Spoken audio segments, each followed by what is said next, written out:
Hey guys, I wrote some new songs. Awesome. Yeah, let's hear it. Dude, that's good, but better than Ezra. Shit, I should know that. Okay, let's try this one. That's One of Us by Joan Osborne. Okay, one more. Now, this is my opus. Come on, that's rickety... Shut up! I hate you guys so much! From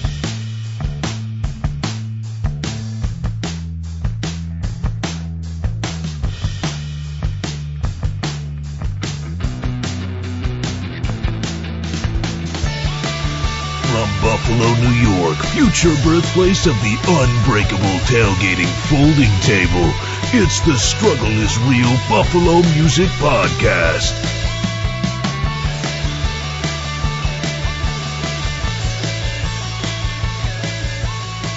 Hi, welcome to the Struggle is Real Buffalo Music Podcast, where we talk about the ups, downs, backwards, And snow up to here.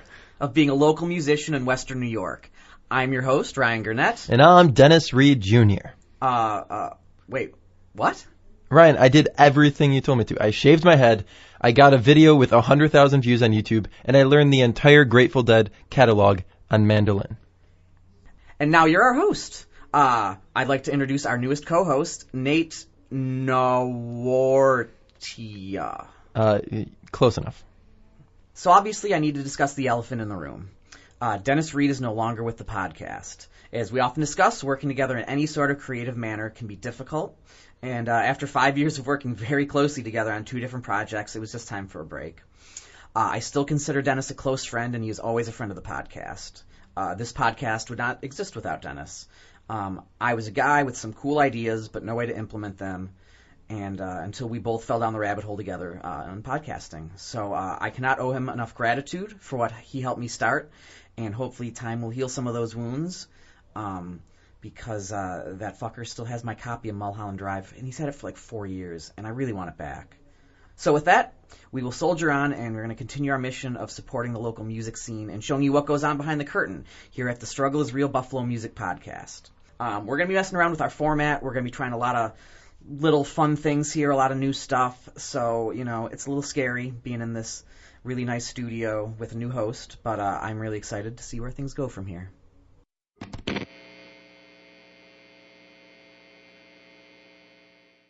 And we're back.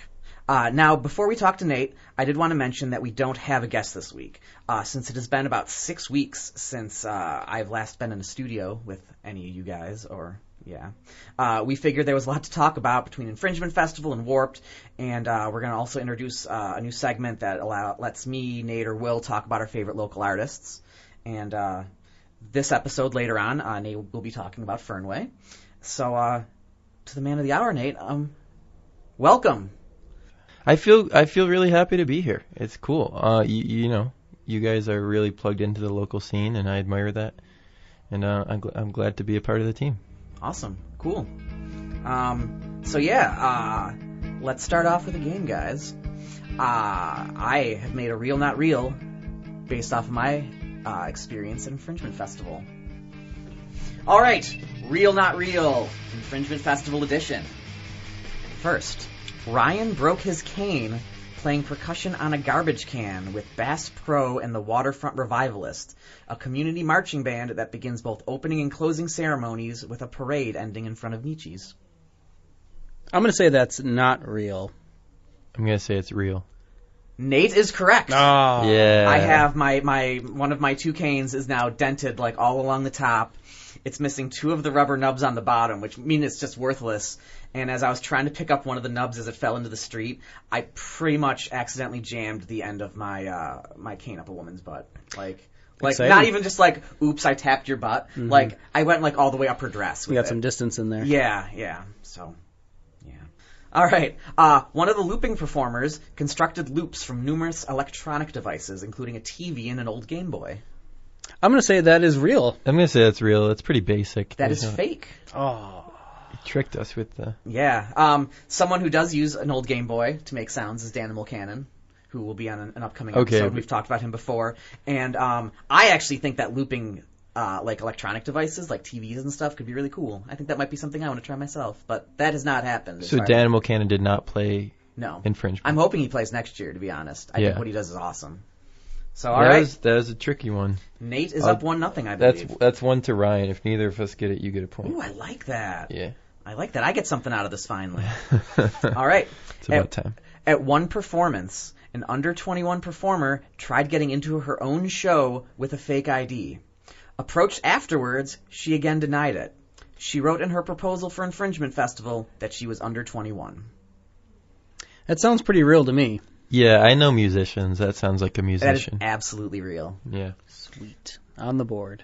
Yeah. The funny part is I helped book that particular show, so I actually had to contact Marty at Mohawk Place ahead of time and be like, I have an under 21 performer, just making sure it's cool. So And like, then she showed up and proceeded to give a fake ID to the person that knew she was under 21? the person who worked the door knows her family and knew she was under 21. Ouch.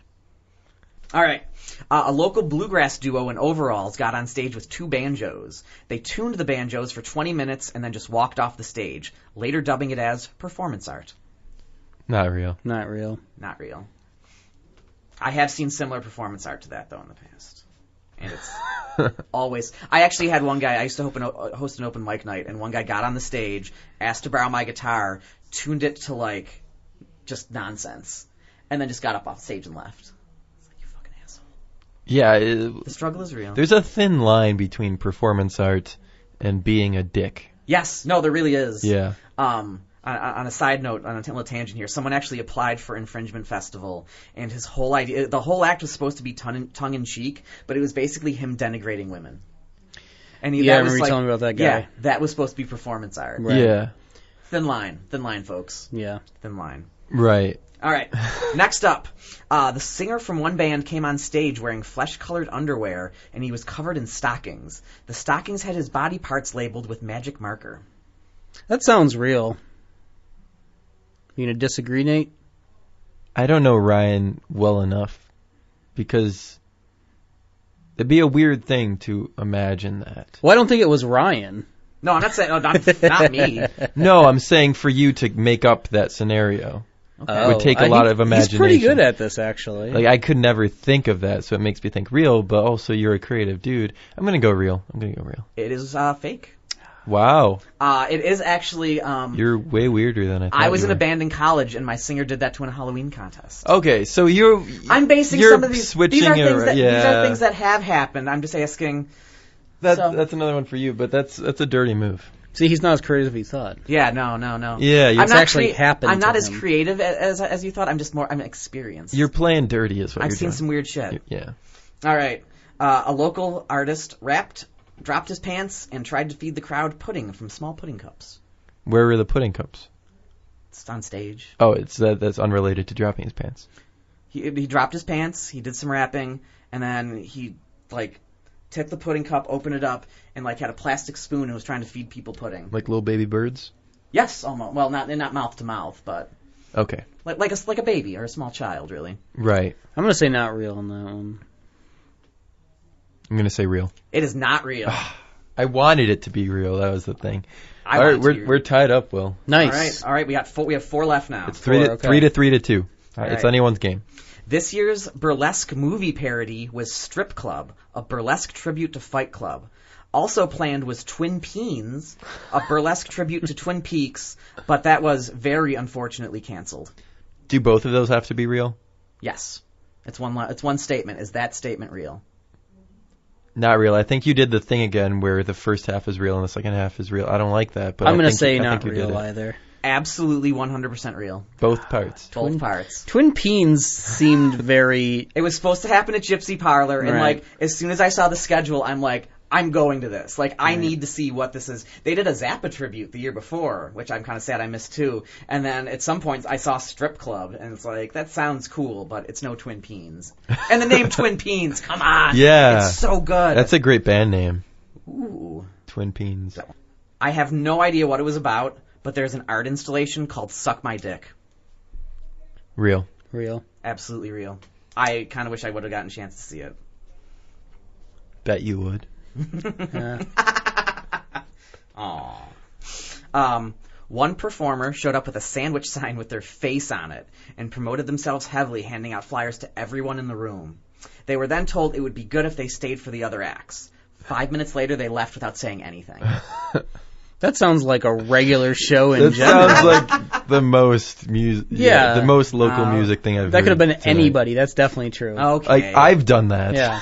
Well, it's been rare to have the instance where you approach someone and they're like, "Hey, you should come and stay for the other bands," and they're like, "Okay," and then you turn and then you turn back and they're just gone. Right. Like this performer basically, and part of it too is about that self promotion. Like if you just come and play, that's one thing, but if you come, sandwich sign, giant. If you ever want to see something weird, it's someone carrying a sandwich sign with their own face on it.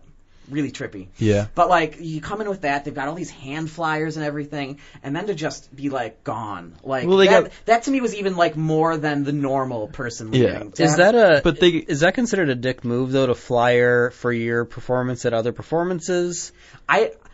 Hers just, like, had her name on it and her website and stuff, so it wasn't flyering for other shows, just for herself. Yeah. And I'm fine with any amount of self-promotion, but if you're going to do that, you need to support the other acts. Yeah, I've seen that a lot it's usually like nationally touring shows, so there'll be a long line and like just while you're in line. I feel like that's cooler. If you're already in the venue, it's kind of weird. But if everyone's waiting outside and you just like say, check me out. I know a lot of people who do that. I know that's fine. I have no problem with that. I know smaller touring bands that do that, like they're in town in Buffalo. And if there's a bigger show happening, they'll just like go hand out flyers and stuff. Well, I think what Will was talking about was like the self-promotion at your own show. Is that what you meant? I'm talking like you go into Mohawk Place during a show that isn't yours, and you hand out a bunch of flyers, and then you leave. Okay, that's what you're talking about. Well, that's what happened, right? That's what happened. This wasn't a performer. No, I'm just saying, is that technically considered a dick move, or is that... As long as the show isn't that night, I'm okay with it. Gotcha. They still do pay the money to get in, if nothing else. Yeah. Maybe they're going flyering other places. True that. All right, good. For me, if a singer's out at a show, I know they're available. But if you're just coming into Mohawk to hand out flyers, for all I know, you're meeting someone for dinner in 5 minutes. Right. So I can get that. Not my favorite thing, but... Yeah, I mean, is it a dick move? Probably. Is it the worst dick moves? No, of course not. That music... I mean, if you're making a list of dick moves perpetuated commonly by musicians... Way worse. There's worse out there. But yeah, it's kind of dicky. All right, what's the score? It's 4-4 to 3. Ryan has 3. Two more? One more. This is the last one, guys. Well, unless you tie it, and then we have to make up. You have to make up more on the spot. Oh my God. Yeah. Ryan's least favorite performer was a street busker who called his act moshing, Party of One. He was a stinky hippie who tried starting random mosh pits. Real or not real? I'm gonna say not real on that one. I'm gonna say real just because I want it to be real. It is not real. Will Webb. That means I am the wiener. You are the wiener. I usually have prizes, but I didn't have anything ready for today because I'm dog sitting somewhere else. But honestly, there will be just more being in the room is the gift. Aww. Oh, yeah. Will, you win. So yeah, congratulations, Will. Sweet.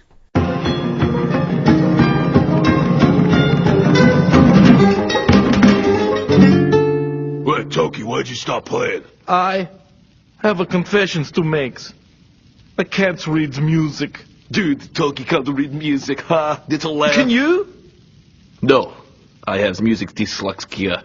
You know that. I don't wish to talk about it. Wait, then how are you playing that song? Honestly, I was just hitting any note. Yeah, me too. That's an old music school trick. Sounded pretty good. So I have just finished working as kind of the assistant music coordinator for Infringement Festival, which just ended after 10 glorious days. In the previous show section coming up, I'll definitely be talking about some of that, but I know you guys kind of had some questions for me about, what I was doing and what it's about, because with any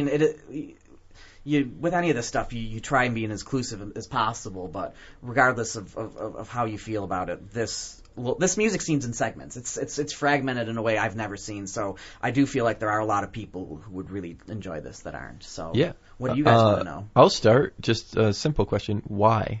I started with The Lady of the Tiger, and you want to make an impact on the music scene. You don't just want to be nameless. You want to be remembered at least a little bit or have some sort of legacy. And honestly, performing's never done that for me.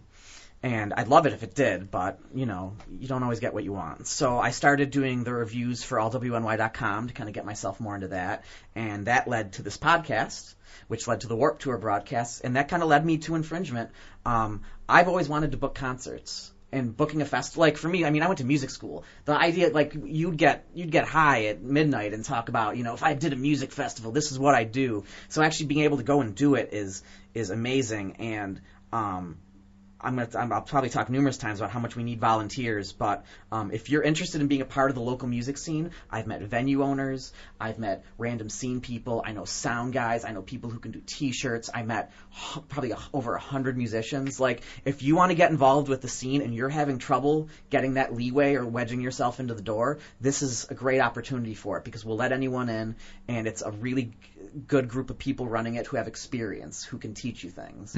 And, you know, Kurt, who I'm taking over from, he's about 10 years older than me, but even at 36, you know, I don't know if I intend on being there for more than like 3 or 4 years, because I think it belongs to like younger people. Like, I would love to see volunteers coming in 18 to 25 who are interested in the industry, who are interested in the local scene, who can't wedge themselves in, but want to be more a part of it. And this is a great way to do it. Can you maybe talk about an act that you thought most encapsulated this idea of infringing that you're talking about? Maybe the most unique, or the band that most effectively combined different mediums? I'm not the biggest fan, but I Green Schwinn is one I talk about. You know, they can be polarizing for people. They're not always easy to listen to, but that's infringement. Like whether or not you are. And I feel the same way about David Lynch films. I don't know if you guys watch any of those, but I like it because it gets a response out of me. And I don't necessarily care if it's a good response or a bad response, but it's an emotional response. And I think a lot of the acts, some of the acts that kind of might turn people off, are some of the acts that are the most infringing to me.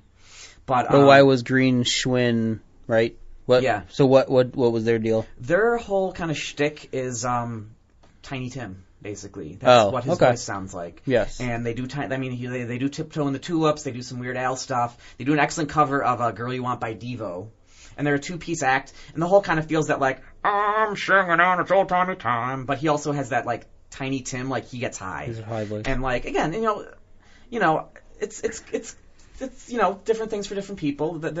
You know, they're not my favorite band, but I won't leave if they play. And I think it's cool that, you know, a part of the festival is about giving people the opportunity to play that might not get it. And that's certainly not a problem Green Schwinn has. But there are a lot of there's an act called Hamartia that breaks TVs with sledgehammers. There's all sorts of DJs we had, all sorts of hip-hop artists. We had a guy with a silent disco, so we actually have 3 artists performing at the same time with everyone wearing headphones, and they could flip between which act they're listening to. So for me, it's just all that weird stuff. Or I saw a ton of looping artists. Ghost Water, that has Pam Swartz, who's amazing, did some really cool stuff. Is that different than Ghost Pool? Yes. Yeah. I think Ghost Water was first. Okay. But, you know, we should have them fight it out. I think that'd be great. You need Ghost Water to fill the Ghost Pool. Right. They need Ghost Water to fill the Ghost Pool. They need to work together. Holy shit. I'm going to talk to Pam like as soon as we're done with this. Yeah. I'm booking a show. That's a great idea. But yeah, no, I mean, and for me, it's about the artists that infringe, is like the places we played. Like I did a show in Revolution Gallery, which isn't a place that normally does shows on Hurdle, where there's this great walking traffic, or parking lots, or Broadway Market. That for me is infringing. Broadway Market, like bands on the roof, bands in the garage, bands in the lobby. Like that is a place where everyone who walked into that room wasn't expecting music, and they got music. And a lot of people sat and stayed and listened to it. And that, again, that's kind of what it's about. You know, you want to be able to promote and draw people, but I think it's really cool when you can have an event where people will just naturally come to it if you put it there. Right. I mean, that's kind of the idea, right? Is that you're leaving your natural boundaries of musicians, you know. Yeah, you describe it better than I do. Hey Nate, I got a job for you. All right. We talked about, my last question was about the infringiest. The infringiest, is that our new adjective? It works. What about just your personal favorite? Do you just have a personal favorite? Oh man, well, everyone knows I love Cardboard Homestead because I won't shut the fuck up about them. They were exceptional. There's a band called Take Two that's from the Binghamton, Elmira area. They're kind of like a emo-y pop punk thing, like a lot of energy, super nice guys to deal with. Sid the Kid was at Mohawk Place as well. I had not seen her in person, man. She can belt. Like, I saw some videos of her from a couple of years ago, and I was like, oh, this is kind of cute. And then I saw her live. She can sing, man. Like, she's exceptional. Ghostwater, like I mentioned, was cool. There's an act called That Virginia that we're going to be playing a little later. The Molise, which are a local band. They're a band from Japan who are doing a local residency with Robbie Goo from the Goo Goo Dolls. They were really cool. Laura Lonsky, who is the writer of 420 the Musical, came, and she didn't perform songs from it like I was hoping, but she came and was great. There's Sarah Gali, a looping performer. It's like I could go through the schedule and name 30 or 40. I came into this expecting, one of the things that you hear about infringement if you don't know about it is they accept everyone. The music sucks. And there's bad bands. Like you can't get past that. But there was so much stuff that was better than I thought it would be. Like, I thought I might end up going to shows and have like a couple like shitty ones on my hand. Everything I went to was cool. Like, everything I went to I enjoyed. Everything I went to, people were like super nice. So just the whole thing was great. And a really awesome segue. Shannon Vanderland was also one of my favorite performers. She is a singer-songwriter from Albion, and she's actually the only person I've ever spoken to who went to the College of St. Rose and got a degree in music industry like I did. She's the only person I know who I didn't go to college with who's done that. She approached me about it, and it's like, no shit. So, we bonded a little bit. But this is a great song. It's called Nightmare. It has some cool Ben Foldsy kind of stuff in it. The whole band that plays is great, and I guess we'll play that here on the Struggle is Real Buffalo Music Podcast on allwny.com. Innocent smile and gentle eyes, it may come to your surprise and my disguise, so be prepared and maybe say a little prayer. You might get a little scared, so please be aware of my nightmare.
no dream tonight. I can see the despair, 'cause I'm in your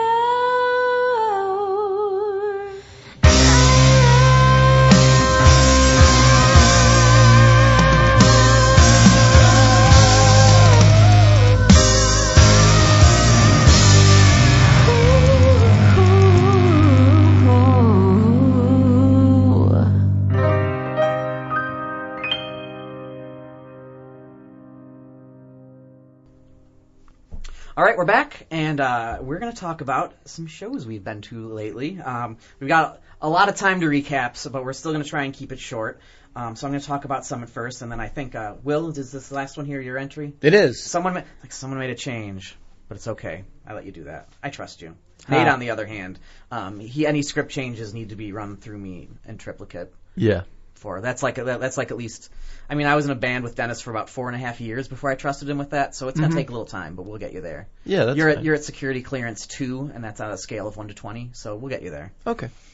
Anyway, so first off, I saw Beck at Albright Knox. Oh, it was so cool. First off, it was in the parking lot, which is not what I was expecting. And the way it was set up is they just had a bunch of box vans, basically, like, in front of the chain link fence so you can't see. So if you ever see a cool event like that at Albright Knox, I'm pretty sure you can just hang out by the fence and no one will care. I actually heard security being like, there's people hanging out, and it's like, are they blocking the sidewalk? And they're like, nope. And it's like, fuck it. Like, they can do what they want. Yeah. So, anyway, Colorado opened up, and they are, I believe, from Vermont. They had a Modest Mouse kind of feel to them, like a cool alt-rock band. And then, man, Beck came on, and the video screens and the bands, and, like, almost every song he played was something I really liked, or it was something I recognized. He started off with, I think it was Devil's Haircut and New Pollution and Where It's At, and then started pouring. Me and my friend I went with, we were real close to the sound tent, so we ended up huddling under there, and, 10 minutes go by, and it's like, do you want to leave? It's like, I don't know. I'm like, well, let's go to the bathroom first. And as we're all huddled under this tent, I hear this woman telling her husband, she's like, I don't feel very well. And just for I was in the disabled section, which is, what I do. She said she was feeling lightheaded, and I kind of just heard it out of the corner and didn't think anything. And we turned to go to the bathroom, and I look at her, and her eyes are closed. It's like, oh no, and like I caught her. Like she basically just fell like right in front of me, and the guy, her husband's like, I think she might have a bacterial infection. Like we didn't think she might have it, but then she got taken off on a stretcher. So anyway, 45 minutes later, Beck finally goes back on. I'd say maybe like half the crowd's left, and just he didn't have a lot of time because a lot of it was cut short and sound ordinance and stuff, but like played all the hits. He played Loser, he played Sex Laws. Yep, that's both of them. Yeah, that's both of them. Yeah, those were my two highlights out of it, and he definitely played some other stuff, but I'm not going to name every song he played. Yeah, it's super boring. But yeah, no, it was. I think if he would have had longer time, I think he would have played more material from like newer material. But I think since it was abbreviated, he wanted to stick to the greatest hits. Right. So, right. Yeah, I mean, he is the best Hanson brother, I think, out of all of them. Most talented for sure. Beck is probably the most creative out of the four of them. Four Hansons, yeah. It's good that he went out on his own. Right. All right, next up, Infringement Festival at Mohawk Place, which was on July 26th. And I kind of talked about those bands already, Cardboard Homestead, Sid the Kid, Take Two. We also had some performances. Isaac and from Wolves of Tomorrow performed with the bass player, and that was pretty neat. I interviewed him. He's such a nice guy. I really like Isaac. I He's dealt a with nice him guy. with a few things with Infringement. He's a great dude. And there was a band called Leafy Trees that does looping experimental stuff, and I guess I talked about it already, so it was a great show. The next day was the Infringement at the Revolution Gallery, and we were asking for suggested donations at the door. We made over $200 at the door for our acts. Like, that is amazing to me. That's great. It's a really cool venue. It's not that big, but it's like a lot of the art spaces locally, but it has a liquor license. And that's really, I think, what kind of makes it stick out a little bit. Mm-hmm. So, like, you can get wine there. So people were real into that, and they've got their own sound system. And I saw that Virginia, she's originally from Brazil. I believe she's located in, like, Connecticut now. She is we're going to be playing her at the end of this segment. She's a singer-songwriter, and she does a lot of looping, a lot of really interesting, little things she does. She's got a gorgeous voice, just this big booming, like you meet her and you talk to her and she's kind of like, you don't expect the voice to come out of her like that, but it's a really beautiful voice, and she might have been my favorite performer the whole time. And then, like I mentioned, there's Ghostwater that had Pam Swartz, who does everything locally, and Jess Collins and a couple others. And it was kind of dancey and indie and really atmospheric, and Pam was looping a mandolin. And, like, that performance was really fun, and that, more than anything, was when I was standing outside, and you see people either sitting outside or walking by, and they're just like, what is that? And then the last show I wanted to talk about, The Descendants at Riverworks. It was so good. That place was packed for them, and rightly so. Only a small note, turns out the guy who was the drummer from the first band, and I'm the Pavers, that's it. His name's Josh Heatley. He actually sold me my first drum set when I was in 8th grade, and he played with the Pavers that night. That was just like, that was one of those mind blow moments. It's like, holy shit. And it's for me, it's always great seeing someone you knew who was a musician when you were a kid, and they're still doing it. I love that. And they were great, and man, the Descendants came on, and they just fucking crushed it. They have songs that clock in at like 20 seconds. Like this is fast punk rock. So I actually had to leave early because I had infringement stuff to do the next day. But in like the hour I saw, they had to cram 20 songs at least in there. It was like people were singing along. And it was a real great show. And it was kind of interesting, too, because a lot of the people I kind of talked to that night were kind of just like looky-loos. They're like, I've never heard this band before, but these guys are legends, so I need to be here. So I thought that was kind of cool, seeing people come out en masse for something like that they hadn't even heard of, built on reputation. And I think that goes a long way to tell you about like their legacy and all the cool stuff they've done. And then, Will, you have something you'd like to talk to us about. Oh, yeah, so I was actually able to sneak up north into our Friends of the North Canada, and I checked out the Smashing Pumpkins on the newest tour that they're on. And this tour, they are basically spanning the first 5 major Smashing Pumpkins albums. So that's everything for fans from Gish all the way up to Machina.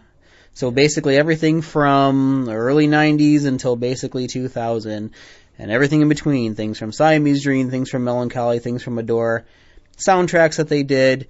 Really, really great show. They played a whopping 31 songs. Wow. Took about 3.5 hours of straight Pumpkins, and it was great because they had most of the original members. Unfortunately, their original bassist Darcy was not in attendance.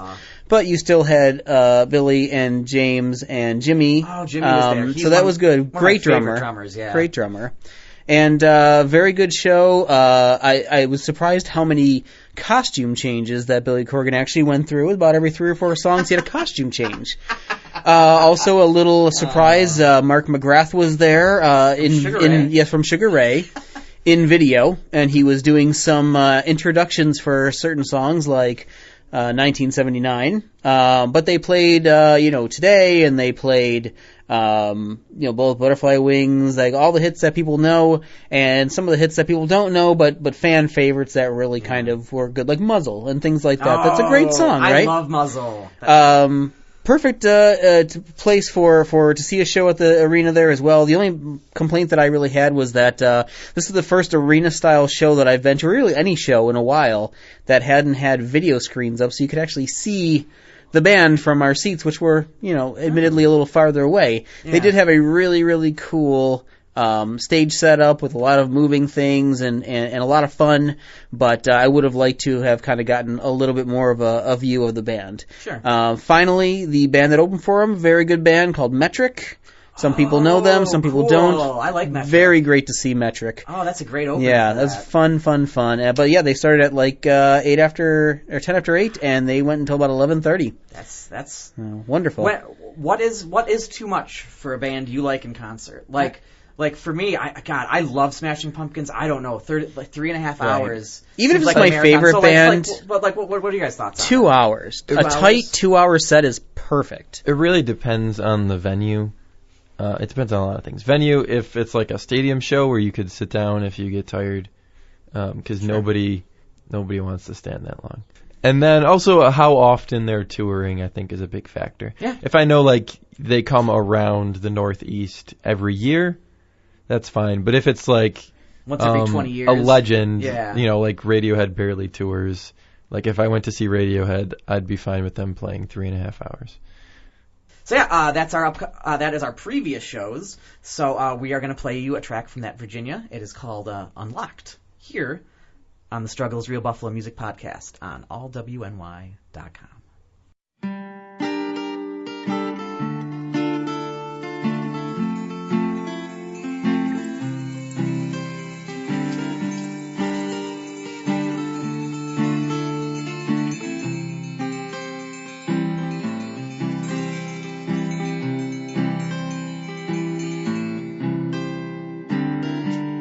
Is that how it feels to have the floor taken away from your feet?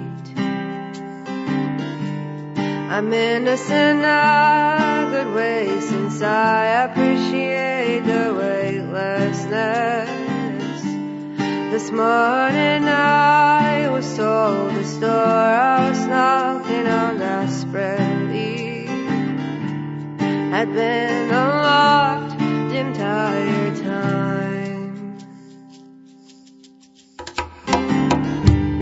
And all of a sudden everything makes sense.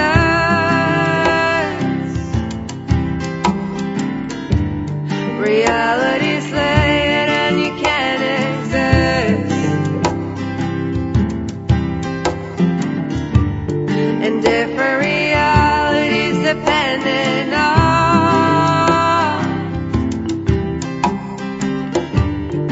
your intentions and your frequency.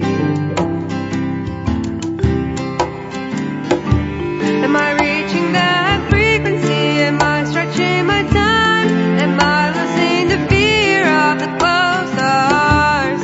Am I reaching the space that I deserve to be embraced by billions of hours? Am I reaching the unknown, across and through the other side? Am I listening to all the wisdom I left behind? Is my reason to move on the same I am far behind? Am I resonating the experience I would like to find?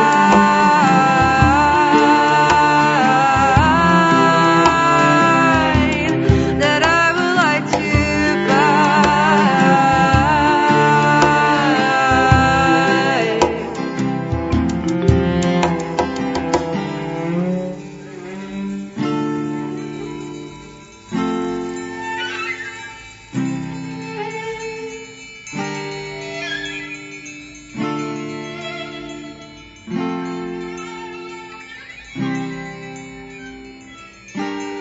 thoughts have become things, my powers from within. My art has become me, there's open like my skin.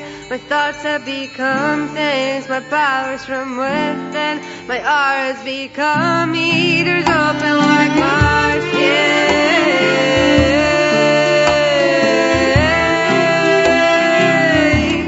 There's open like my skin.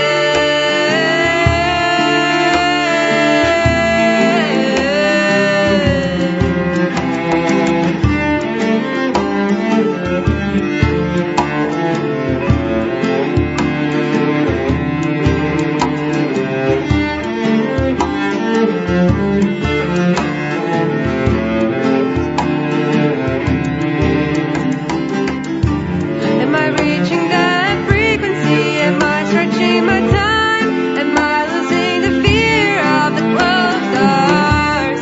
Am I reaching the space that I deserve to be embraced by billions of arms? Am I reaching the unknown, across and through the other side? Am I listening to all the wisdom I had left behind? It's my reason to move on. The same I am far behind. Am I resonating the experience I would like to find?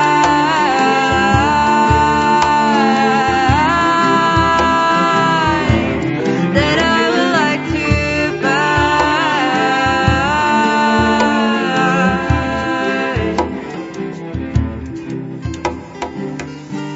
find. This morning I was told this door I was knocking on desperately had been unlocked the entire time.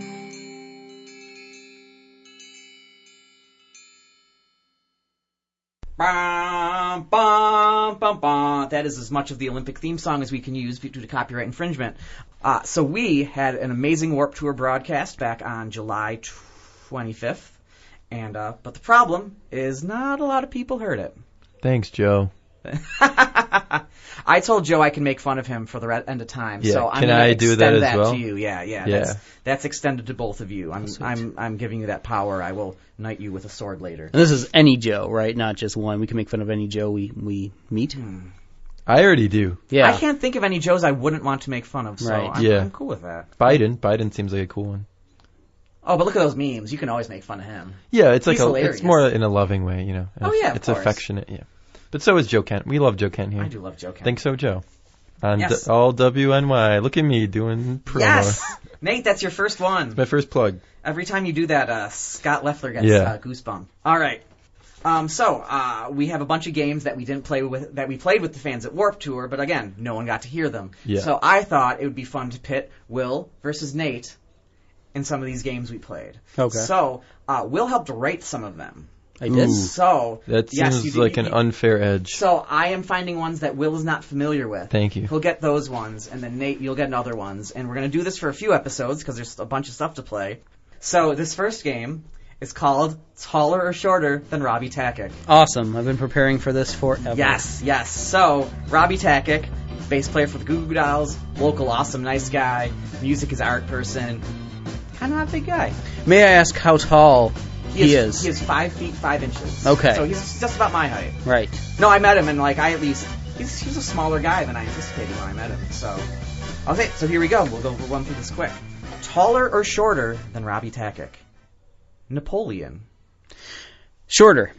Napoleon is taller. Oh. Right, Napoleon wasn't that short, right? That's the whole thing, is Yeah, that? he was about 5'6", 5'7". Yeah, which was more average than it is now. Yeah, so the whole idea of a Napoleon complex is just nonsense. Huh. They could call it a Ryan Gurnett complex because I'm full of that. But All right. they're misspeaking. All right, is Jessica Simpson taller or shorter than Robbie Takic? I feel like she's smaller, so I'm going to go shorter. Correct. All right, we're gonna hit some females here. Oh, that didn't sound right. Oh. Yeah. Natalie Portman. Taller. Natalie Portman is taller. She is shorter. She's like 5'1". She's Really? a tiny little, yeah. Emma Watson. Emma Watson seems very short. She is taller. She's Oh. 5'6". Wow. Wait, I'm not keeping score. Are you keeping I am. I'm doing horribly. He's got 1 out of 4. Yeah. Beyonce. Oh, taller. Correct. Tom Cruise. Shorter. Taller. Just barely, though. Yeah, right? these are all really close. Okay. Otherwise, it'd be like too obvious. Right. Kevin Hart, the comedian. Oh, I feel like he's tall. Oh, he is not tall. He's at not all. tall at That's all. like half of his act. Yeah, is I just- think one of his specials is called like "I'm a tiny little man." I'm a I've grown-ass tiny man never or something. watched one of his specials. Good. Point Will. All right. Glenn Danzig. Oh, Is he shorter or taller? you know what? I bet you he is taller. He is shorter. Really? Glenn Danzig is a short guy, and if you look at enough internet videos, you can see him repeatedly getting the shit beat out of him by bigger people. All right. From the Red Hot Chili Peppers, Flea. Shorter. He is taller. Oh, I am terrible at this game. All right. I got How many more? 2 more. All right. You've gotten 2 out of 6, so 2 out of 8. Ooh. All right. I'm giving you an easy one here. Vern Troyer. I'm going to say shorter. Yes, correct. Mini-Me is shorter than Robbie Takic. And last, we have Rivers Cuomo from Weezer. Taller or shorter than Robbie Takic? Well, Rivers had I'm going to say he was shorter at one point, but then didn't he have like something where he made his legs longer? Like he had some sort of scoliosis thing where one leg was shorter than the other, so they broke his leg and they Yes. they did that, right? Correct. Yeah. So I'm going to say he's taller now. He is taller. Sweet.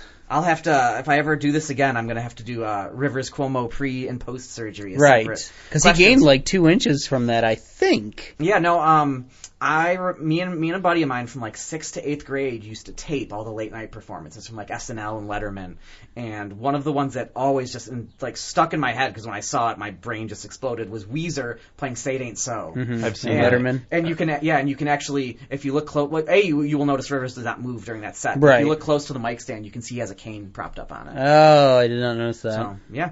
Tiny little details. Still, All right. it didn't help me win the game, but that's okay. Well, it depends on how many points Nate gets. That's true. So that was 4 out of 10? 4 out of 10. All right. Okay, that's... It's mediocre, but, you got one right at least. Okay, this is going to be, has this band ever played Warped Tour? No. Yes. You already got one wrong. All right, so I got 10 of them. Okay. Did Beck ever play Warped Tour? Oh, hell yeah. Yes, he did in 96. Okay. Weezer.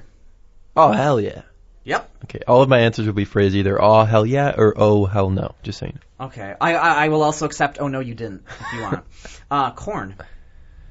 Band or vegetable? Band. Yes, band, no vegetable. Actually, I think you're wrong on both of those. I've heard the backstage food preparations are pretty awesome. I was asking someone. Wait, there was no corn? No corn. Really? No, too hardcore, I guess. Or it's really interesting to see kind of the smattering of bands that go in and out. Some of these on here are real weird. Too hardcore. Yeah. But you mentioned Korn and you mentioned Warped Tour. I was really hoping at Warped Tour we were going to get access to like backstage where the food was. Like someone told me, you can probably just sneak back there. And I heard the bands couldn't even get back there. So, yeah. I spent like $50 on food. Anyway, the Black Eyed Peas. Have they played Warped Tour? No. Yes. Yes. Yes, they have. It's actually rumored that they first met Fergie in a parking lot for a Warped Tour somewhere in California. I'd like to revise my answer. We'll do that at the end. Okay. Dashboard Confessional. Yes. No. I was stunned by that. Like he was it just earlier? When did Warped Tour start? Warped Tour started like 96. Dashboard, I remember first hearing him in like 2001. Really? All right. What's next? Back to the game. All right. Limp Bizkit. No. Yes. God damn it. They played in 1997. Panic at the Disco. Yes. No. No? See, I did a good job with this one, didn't I? Yeah, they're like the prototypical Warped Tour Yeah, band. they're just like Dashboard. You just assume and like... Yeah. All right. Katy Perry. Yes. Yes, she did. 2008. Right before she got big. Yep. At the Drive-In. No. No, they did not. Do you have any idea who At the Drive-In are? Oh, absolutely. Oh, okay. I was just like the look you gave me was like I squinted at you because I'm just going against my instinct now. Ah, okay. Because literally everyone, you're just trying to trick me. I don't appreciate it. But now I know your tactics. So. This is a stunning ruse on my part. Yeah, that's well, what this whole thing is bring about. it on. All right. I know your game. Last Gurnett. one. Punk Legends Fugazi. No. No, they did not. Yeah. You're giving away your... you gotta mix it. Was it because I said Punk Legends first? No, I'm literally just giving you the opposite answer, and now I'm getting them all right. So I think Nate wins. Nate wins this round. This is going to happen over many episodes. I've won the battle. How many did Nate get right? 5-4 lead. That's pretty close. There's still many other segments to be had. Are we going points based or just I think per win? Like I just get one win. I'll let you guys decide how you want to do it. I didn't think that far ahead. I think per win. Yeah, per win. Because we'll never remember how many points. That's what G-Drive's for. But no, if that's what you guys want to do, that's cool. All right, today's winner of 1 point and a hearty handshake when we're done is Nate. Congratulations, Nate. Cool. I'll skip the handshake.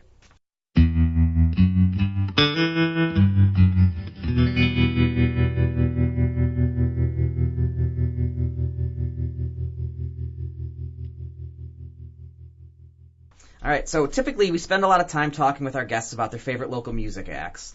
But, we like music too. And my thought is in our previous 19 episodes, we've talked with a lot of people about the music they like, and we've played a lot of cool stuff. But let's talk about what we like and really give some good recommendations about some of the stuff that we're into. So we have a new recurring segment that does not have a name yet, where you can find either Nate, Will, or myself talking about a local artist that we feel is deserving of some extra publicity. So, Nate, tell us what's on fleek. But yeah, my favorite local band right now doing it in Buffalo, New York would have to be Fernway. I've been following them for a long time. They used to be called Rescue Dawn. They were pretty big in the pop punk scene. But with this new project, Fernway, they've really found a more mature, more like complex, a bit more layered of a sound that I've really been enjoying. Their latest EP that they released a couple months ago is called An Ache for Distant Places, and it is by far my favorite local release of the year, and probably just one of my straight up favorite releases for the year. Yeah, it's I'll say it's really polished and sounds Yes. real nice. Like I'm a sucker for that. Some people would think it's overproduced. I think it's just the perfect it's the perfect amount of production, and that's probably my favorite part of it. I mean, the band plays great and they're fantastic live, but for the record, especially local records, you have to like grade on a curve because they don't have the resources that bigger acts do. It's like it's local music, so you kind of expect less, but this production is on par with any band in the scene doing it right now. Absolutely. Do you know where they recorded it by any chance? RJ has a studio. I believe he calls it Skyway Studios, but the lead singer, RJ DeMarco, did all the production himself. That's fantastic. It does. It sounds slick. It sounds radio ready. Him and his dad own a studio together. Oh. So I believe it's called Skyway Studios. I know Ghost Pool recorded there and some other local acts. But it's really cool. And yeah, they're really fantastic live too. RJ's voice is really fantastic. It's very a bit emo, pop punk influenced, but they kind of do take it to this more indie rock. It has a very modern sound. This doesn't sound like a Taking Back Sunday record or anything else. But yeah, the songs are really meticulously composed. It's just such a tight group. You could tell. I know they worked. There was probably like a year between when they transitioned between Rescue Dawn and Fernway, and they definitely spent a long time on these 5 songs. The production is amazing. It's got this really layered. There's a lot of layered. I don't know what I'm trying to say. Something like detail. Yeah, like nuance. The production is really great. It's got this really layered instrumentation. Definitely an attention to detail that you don't see in a lot of pop punk albums in general. A lot of times it's just kind of like straightforward, make it sound. I guess the idea is a lot of people want to make it sound natural, but I kind of like, if you're on a recording, giving it a little bit extra, right? Because if you're at a live show, there's all these other elements. You're seeing the energy and this. A lot of stuff you lose on a recording. So I think anytime an artist tries to capture the exact live sound on a recording, it falls so flat. Difficult. There's the exceptions. You have some really phenomenal live records, but I think they're few and far between. But yeah, it's really the atmosphere is great. There's a lot of really like subtle synths, and it's a very full sounding record. And what I really like, because I like a lot of, I'm still a sucker for that emo pop punk sort of sound that I grew up with, but this just adds the extra like complexity, extra maturity that I kind of like need to enjoy a record. So we're going to play a song from the album then? Yeah. What will we be playing? Here is Headspace by Fernway on allwny.com. I'm afraid that I'll waste away, losing faith in the things I used to say. These thoughts, they follow me, and these thoughts, they follow me to my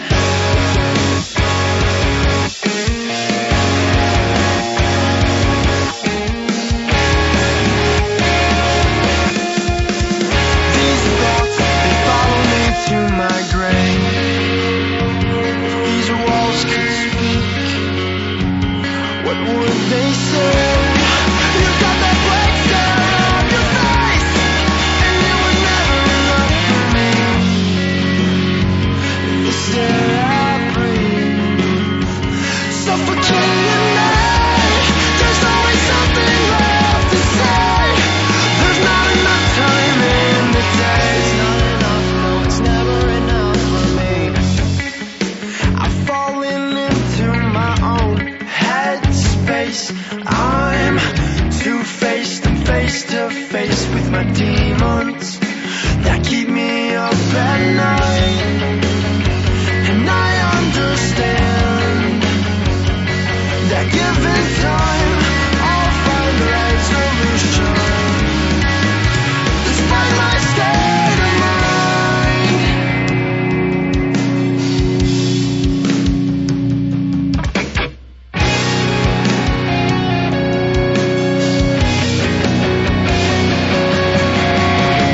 home eventually.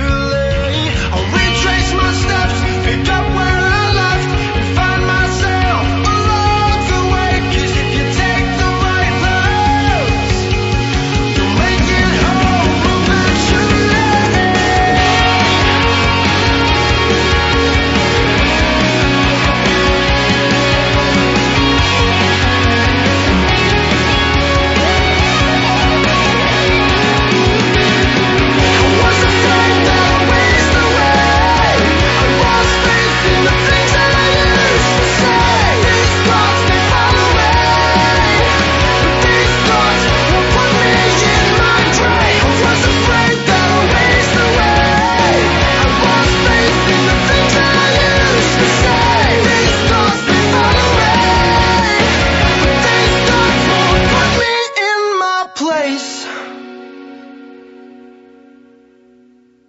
Oh, Ryan, bastion of Buffalo nightlife, seer of all things cool, grand champion of... Do you really expect me to read this shit? Did you read the contract? The contract says if you don't read the script, you don't get paid. What contract? I don't even get paid. Fine. Anyway, here are some upcoming concerts. On August 18th, the Venerable Green Jello are headlining a huge bill at Mohawk Place. It obviously has Green Jello, who has a whole like Guar-like stage show. I actually saw a picture of him from a couple days ago. They had the guy who played the original Jason from Friday the 13th join them on stage. It's just a party. It's a fun time. They want to get people into it. Is there Green Jello involved in the stage show? You'll have to go to find out. See, I'm not going to go unless there's guaranteed Green Jello. So I'm not a risk taker. I can't guarantee Green Jello. Okay. Is the problem. Well, I have another show that night anyway. Yeah, you do. Okay. So yeah, the rest of the bill includes rap rockers and infringement performers, Lazy Ass Destroyer from Akron, Ohio, who during infringement I actually got confused for a couple times. So when someone walks up to you and goes, "Hey, Lazy," it's really jarring at first. Yeah. Now, is this a Lazy Ass Destroyer or a Lazy Ass Destroyer? Because that's two very different things. Will and I are going to be at the concert that night, recording some interviews. Okay. And I'm going to ask him. Because I'm not going to lie, I've asked the same question. Yeah. Is he an ass destroyer who's lazy? Yeah. Or is he a destroyer who's a lazy ass? He's supposed to be destroying asses and he just doesn't... Dude, he doesn't get through enough of them, or is he just bad at destroying? He fucking rocks. I saw him in a parking lot in infringement. The show I saw was him, like, he does this, like, Kid Rock thing, but he's not a pretentious asshole who you want to punch in the face. And the other performer was this guy in a leather gimp mask, wearing nothing but that and short shorts, playing his guitar on top of a minivan. It was so weird. So he's just like Green Jello in that it's really interesting, weird performances. Like I know I'm going to go to this show. Well, we're going to go to the show. We're going to see something that we do not expect to see. Right. And I dig that. Right. Well, I think the idea though is we ask him how many asses he's destroyed. Oh God. If he says a low number, then he's a lazy ass destroyer. If it's a high number, then I see. Yeah. So you gotta trick him. So yeah. We're gonna figure out what the wording is. We're not gonna ask him. I think that's appropriate. Right. You don't get to pick your own nickname. Yeah. Sting, shut the fuck up. Yeah. All right. In addition to that, we got two performers from Vans Warped Tour. We have Rochester's Wyatt Coyne, who they're kind of like a folk punk with they have washboard and they've got a lot of those kind of instruments to them. It's a real fun, natural feel. We have Toy Box Brigade, who's a local ska band, and they might be my favorite local ska band. We have Exum Priory, which features Nick Lucido of All WNY's Nick and Dan show. And there's also Buried Beneath Concrete will be there, and a local band called 3 Green that I'm actually not familiar with at all. So the door opens at 6. Will and I will be there with my wife Kelly. I believe Joe Kent and Karina are going to be there too. So come say hi. We'll be interviewing bands out on the sidewalk, and that'll be real fun. And then on August 24th, blues musician and 2018 Buffalo Music Hall of Famer Willie May is releasing a new CD at Sportsman's Tavern. He is currently located. He's down in the South now. He's relocated. But he originated, I want to say, out of Lackawanna. He's been a blues musician for 52 years, and he usually, every time he releases a new album, he comes up to Buffalo, usually Sportsman's Tavern, and he has a nice release party. So if you're into blues, that's a cool thing to check out. And then on August 31st, comedy rock outfit Yellow Sauce, they're releasing their first full-length album, The Ballad of Bob Paul, with a CD release party at Stamps. I have not really heard of Yellow Sauce myself, but I know friends of the podcast, Karina DeFabio and Joe Kent, are big fans. So since our last episode, I think many people in the Buffalo music scene were very saddened by the loss of the Evening Star's Greg Rinker. I met him a couple times. I never really knew him that well. That being said, like, the outpouring of support on Facebook and GoFundMe showed me that he was a great guy, he did excellent work, and he really wanted to help foster and grow the music scene. I decided this morning, when working on this script, I couldn't do him justice, and if we're recording this and putting that out there, I can't live with that. So I talked to a friend of the podcast and Think So Joe co-host, Karina DeFabio, who was very close with him, and she had this to say. Greg Rinker made every person he talked to feel like the most important person in the world. Every musician he worked with felt like superstars, and they sounded the part too. Greg's respect for his community, professionalism, and his no-bullshit attitude made him one hell of a guy and someone we all cherished. Greg will live on in this music community because nobody is going to forget him anytime soon. There is a memorial show that's going to be in its planning stages, and details will be on allwny.com. Yeah, Greg Rinker will be missed, and it's a damn shame.